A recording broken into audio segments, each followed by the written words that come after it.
The three major American manufacturers were engaged in a fierce battle for supremacy on the drag strip at the beginning of the 1960s.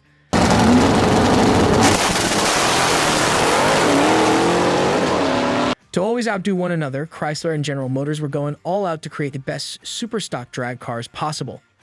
Ford emerged victorious in this race, replacing their reliable big block-powered Galaxies with an innovative Fairlane that proved to be the difference and propelled them to the 1964 NHRA manufacturer's Cup victory. Chevrolet had their 427-powered Z11 Impala, and Chrysler had their sinister 426 Max Wedge engine stuffed into the Plymouth Savoy and other cars.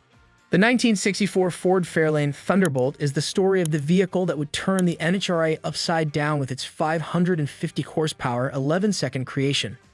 The big three automakers would be battling it out with full-size cars, with Ford leading the pack when it competed in the NHRA Superstock Series in the early 1960s.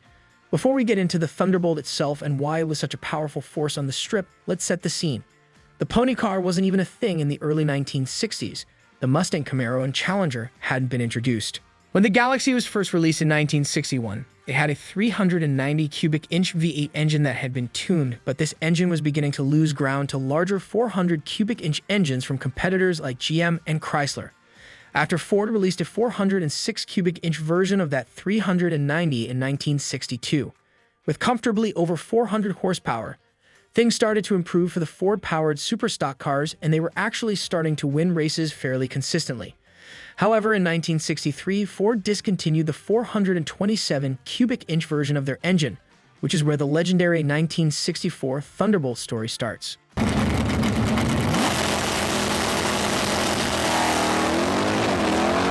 Now the 1963 Galaxy Lightweight, which was the model that came before the Thunderbolt with the 427 engine, was a fairly quick car.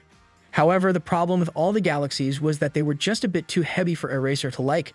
Even with all the weight reduction that manufacturers tried to achieve, the Galaxies were still just over 3,400 pounds, and for 1964, the minimum allowed weight for that class would be 3,200 pounds. This meant that all the manufacturers had engines that produced engines with similar power, so the additional 200 pounds that the Galaxy carried could make or break its success. Now let's move on to the Ford Fairlane. Ford's Fairlane was a more mid-sized vehicle that had a significant weight advantage over the Galaxy. When fully unloaded and dry, the car tipped the scales at about 3,200 pounds. This meant that with fuel, a driver, and a bigger engine, these cars would be much closer to the 3,200-pound weight limit than the Galaxy. Nevertheless, in order to race this Fairlane trim, they would need to build 100 road-going cars of the same spec to meet NHRA requirements, and the only car in the room would have to be 427. View the fare at the time, Lane's largest engine option was a 289 cubic inch small block, which is obviously much smaller than a 427 cubic inch big block Ford. As a result, adjustments had to be made in order to fit the 427 in the Fairlane chassis, including moving the battery to the trunk and matching the shock towers. Additionally, a custom set of tubular headers had to be made and routed in some awkward ways in order to fit the engine in the engine bay, which now had very little clearance. The 427 that was eventually installed in the Thunderbolt was a beast of an engine. The Thunderbolt spec 427 engine ran a robust 12.7 to 1 compression ratio. It had a wicked set of high-flowing heads with a particularly nasty cam, and to top it all off, it had 2 large 4-barrel carbs and a functional Ram air-style intake system that funneled air directly to the carbs from the light deletes in the front. On paper, they were said to have made about 425 horsepower, but actual estimates put these cars well over 500 horsepower, with some people even claiming they were closer to 600 horsepower. Based on these specs, let me know how much power you believe these cars actually have. And it was fairly obvious that this 427 meant business, especially when paired with a 4-speed manual transmission. However, a 4-speed automatic was also an option, and with a 4-speed manual, a set of 457 rear gears was now available.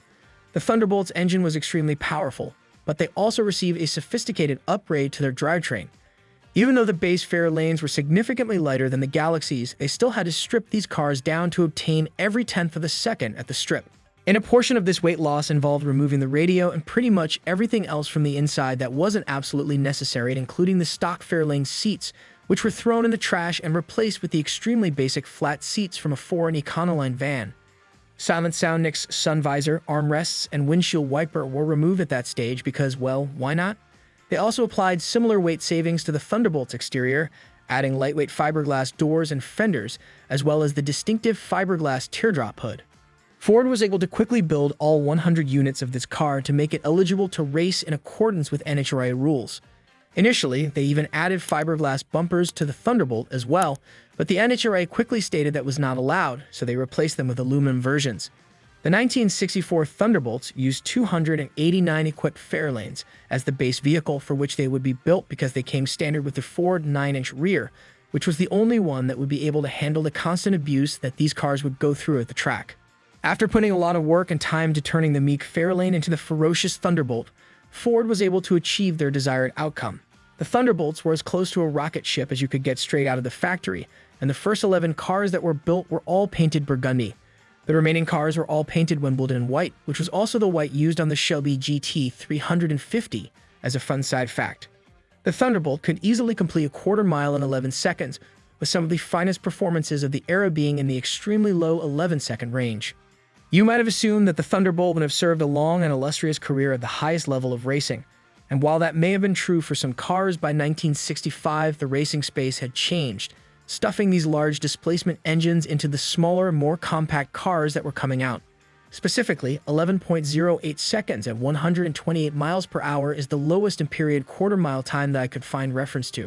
In 1964, the Thunderbolt, driven by driver Gas Ronda, would even go on to secure the NHRA top stock crown with a blossoming star to its racing career. And what would eventually become pony cars, which made the full-size drag cars unnecessary and only allowed the Thunderbolt to be produced for 1 year. Today, factory-matched Thunderbolts are among the most sought-after collector cars for Ford enthusiasts, with prices regularly reaching the multi-six-figure range for a real one. Although they are expensive, you are getting a piece of rare motorsport history for that money, and you probably won't see many more of them on the road, so if you ask me, it doesn't sound like a bad way to spend a few $100,000. That concludes the history of the 1964 Ford Thunderbolt. If you liked the video, please consider liking it and sharing it with other car enthusiasts. Don't forget to subscribe to the Rare Cars Revival YouTube channel and hit the notification bell for more documentary-style videos featuring some of the most fascinating cars in the world.